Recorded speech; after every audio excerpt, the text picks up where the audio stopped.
महाशिवरात्रि की पावन कथा। हम आपको महाशिवरात्रि की पावन कथा सुनाते हैं। भोलेनाथ सदा अपने भक्तों पर कृपा बरसाते हैं। जो भक्त उनका ध्यान करते हैं उन्हें बिन मांगे ही वरदान मिलते हैं। प्रिय भक्तों, ये त्योहार फाल्गुन मास के कृष्ण पक्ष की चतुर्दशी तिथि को मनाया जाता है। वैसे तो हर माह के कृष्ण पक्ष की चतुर्दशी तिथि को मासिक शिवरात्रि का व्रत और पूजा साधना की जाती है, लेकिन फाल्गुन मास की चतुर्दशी तिथि को महाशिवरात्रि के रूप में मनाया जाता है। महाशिवरात्रि क्यों मनाई जाती है? पौराणिक कथा के अनुसार फाल्गुन मास के कृष्ण पक्ष की चतुर्दशी के दिन ही भगवान शिव ज्योतिर्लिंग के रूप में प्रकट हुए थे। ब्रह्मा और विष्णु ने मिलकर उनकी पूजा की थी। इस दिन को भगवान शिव का अवतरण दिवस माना जाता है। एक और कथा के अनुसार इसी दिन भगवान भोलेनाथ ने माता पार्वती के साथ विवाह किया था। माता पार्वती अपने पिछले जन्म में राजा दक्ष प्रजापति की पुत्री सती थीं। राजा दक्ष प्रजापति ने अपने एक महायज्ञ में भगवान भोलेनाथ का अपमान कर दिया था, जिसके कारण माता सती ने आत्मदाह कर लिया था।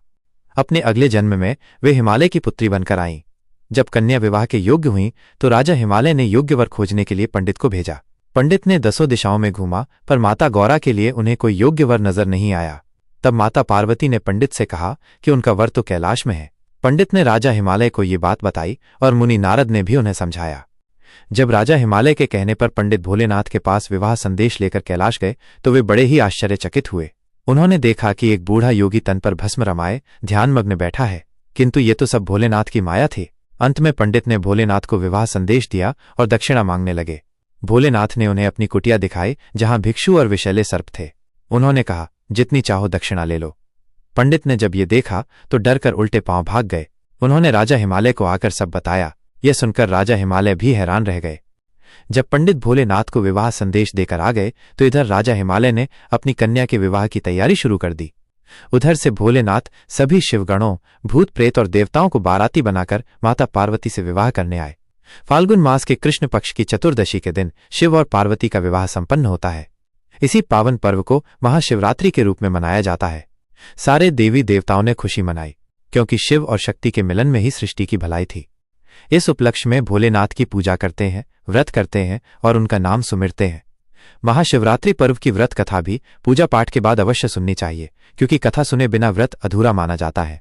महाशिवरात्रि का पावन पर्व माता पार्वती और भगवान भोलेनाथ के विवाह संपन्न होने के उपलक्ष्य में भी मनाया जाता है। इस दिन लाखों भक्त भगवान भोलेनाथ के लिंग स्वरूप को जलाभिषेक करते हैं, उन्हें बेलपत्र अर्पित करते हैं और विधि पूर्वक पूजा पाठ करके व्रत भी रखते हैं।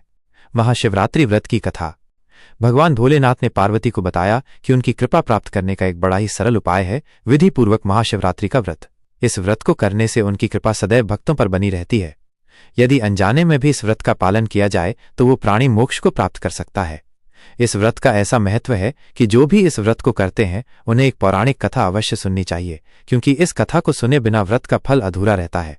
ऐसा कहकर भगवान भोलेनाथ माता पार्वती को महाशिवरात्रि व्रत की पावन कथा सुनाते हैं। किसी समय में चित्रसेन नामक एक शिकारी था, जिसने अपना सारा जीवन पशु पक्षियों की हत्या करके बिताया। इसी प्रकार वो अपने परिवार का पालन पोषण करता था। उसी गांव में एक साहूकार रहता था, जिसने चित्रसेन को एक बार कर्ज दिया था, किंतु समय से चित्रसेन ने कर्ज अदा नहीं किया। साहूकार ने चित्रसेन को बंदी बना लिया और उसे एक शिव मठ में कैद कर दिया। उस मठ में कुछ शिव भक्त भी आए और शिव चर्चा तथा कीर्तन करने लगे, जिसे चित्रसेन बड़े ध्यानपूर्वक सुन रहा था। शाम ढलने पर जब साहूकार आया तो चित्रसेन कहने लगा, मैं तुम्हारा कर्ज चुका दूंगा। साहूकार ने उसे छोड़ दिया। शाम के समय चित्रसेन शिकार करने के लिए जंगल में गया और एक बेलपत्र के वृक्ष पर चढ़कर बैठ गया। उसी के नीचे एक शिवलिंग बना हुआ था, जो बेलपत्रों से ढका हुआ था। शिकारी को इस बात का पता नहीं था। रात को शिकार करने के मकसद से वो इस बेलपत्र के पेड़ पर मचान बनाने लगा। जब वो टहनी तोड़ता तो बेलपत्र शिवलिंग पर जाकर गिरते, जिसका चित्रसेन को कुछ भी पता नहीं था।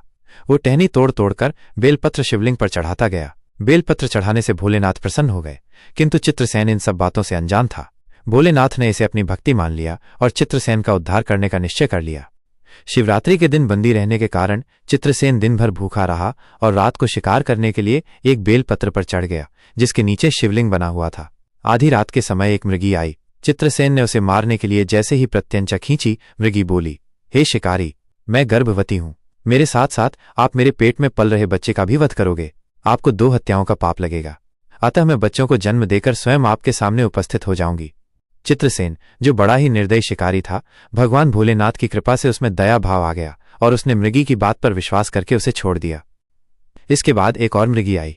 जैसे ही चित्रसेन उसे मारने लगा, वो भी बोल पड़ी, हे शिकारी, मैं अभी ऋतु से निवृत्त हुई हूं और अपने प्रियवर की तलाश में हूं। आप मुझ पर दया करके मुझे मेरे प्रियवर से मिलने दो, उसके पश्चात मैं स्वयं आपके पास आ जाऊंगी। न जाने क्यों चित्रसेन को उस पर भी दया आ गई और उसने उसे भी छोड़ दिया। इसके पश्चात एक और मृगी आई। जैसे ही चित्रसेन उसे मारने लगा, वो बोली, हे शिकारी, मुझे मत मारो, मैं अपने बच्चों के पास जा रही हूं। चित्रसेन ने कहा, मैं तुम्हें मारकर खुद का और अपने बच्चों का पेट भरूंगा। तब मृगी कहने लगी, जैसे तुम्हें अपने बच्चे प्यारे हैं वैसे मुझे भी अपने बच्चे प्यारे हैं। अगर तुम मुझे मार दोगे तो मेरे बच्चे भी मेरे बिना नहीं रह पाएंगे। बच्चों के नाम से चित्रसेन को फिर दया आ गई और उसे भी छोड़ दिया। चित्रसेन ने 3 शिकार छोड़ दिए। उसने सोचा, आज न जाने कैसे मेरे मन में दया आ गई। अब यदि कोई भी पशु आएगा मेरे हाथों से जीवित बचकर नहीं जाएगा।